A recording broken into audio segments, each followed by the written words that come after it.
Over to you. Okay, thank you. I'd like to thank the organisers for inviting me. The topic we've got today is hugely relevant, as Eloise said. It underlines why, actually, we lost the referendum. The North-South divide goes right back to the story of the referendum. Why people voted to leave wasn't really about taking back control, the Human Rights Act, or even controlling immigration. Brexit is a symptom of a simmering and long-held discontent and anger amongst our deindustrialised, left-behind communities that disproportionately are here in the north of England. Without addressing this, and without offering a compelling alternative to these communities, we must acknowledge that we risk not only losing a second referendum, but the process of having one, disengaging these communities altogether from the political process. I wasn't an MP in June 2016. I was an activist, campaigning for the Remain vote, desperately warning everyone that I could about the harm and suffering that we caused to the worst off in our community. The decision was to leave the European Union. It was impossible not to notice the difference in the communities that were heavily leave and communities that were heavily remain.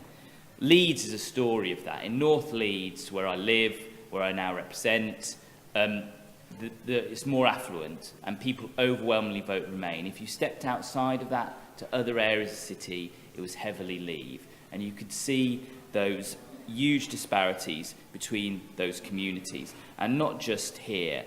In Doncaster, Castleford, Wakefield, Rotherham, all those disparities played out across our region. Those communities still reeling from the closure of the pits, the mills, the factories, the high rates of unemployment, casualisation, loss of social housing, higher rates of poverty, lower life expectancies, all played into the narrative of having to kick someone and something. And that something was the European Union. I'm sure you all know, this is a narrative you've all heard before, but people looked, at London, at the South East. They saw that although there are obviously areas of poverty there, there is rising prosperity, and they were being left behind. And the country that we have is a tale, of two-speed country where we're being left behind and they're going ahead. They see the investment in the South, Crossrail, high-speed rail, huge housing developments, high-tech industries, where we're still, we're still on pacers, we still have unregulated buses, we still have falling down buildings, underfunded local authorities, closing libraries, closing leisure centres.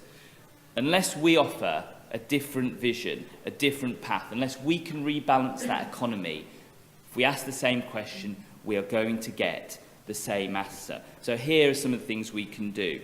Let's rebalance that transport investment. Let's get rid of those trains. Let's bring High Speed 3 on board. Let's regulate the bus services. Let's start local bus companies. Then devolution. I know this is Paul's expert subject, but let's have a devolution, not that's crumbs from the table of Whitehall, but proper fiscal devolution. We should be asking Yorkshire for what they have in Scotland.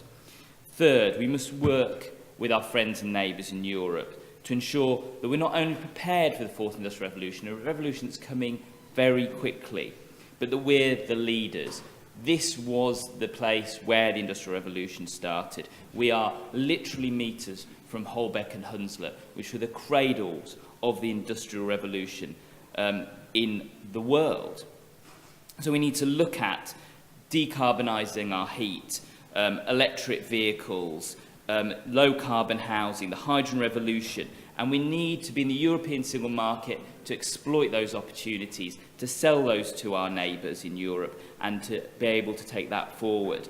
I co-authored a pamphlet with Catherine West, Yanis Varoufakis, and Richard, who's here, about how we can have from a left perspective, a left relationship with Europe. You can get a copy on the stall, the Open Labour stall, that's you'll publish the pamphlet, or you can download it online. The pamphlet was part of the series called Owning the Future. That is what we need to do. That's what the north of England needs to do. We need to be owning the future. We need to be ahead, and we need to use that not just for the sake of jobs here, but for the future of our planet and the future of our economy. Thank you. Thank you, Alex.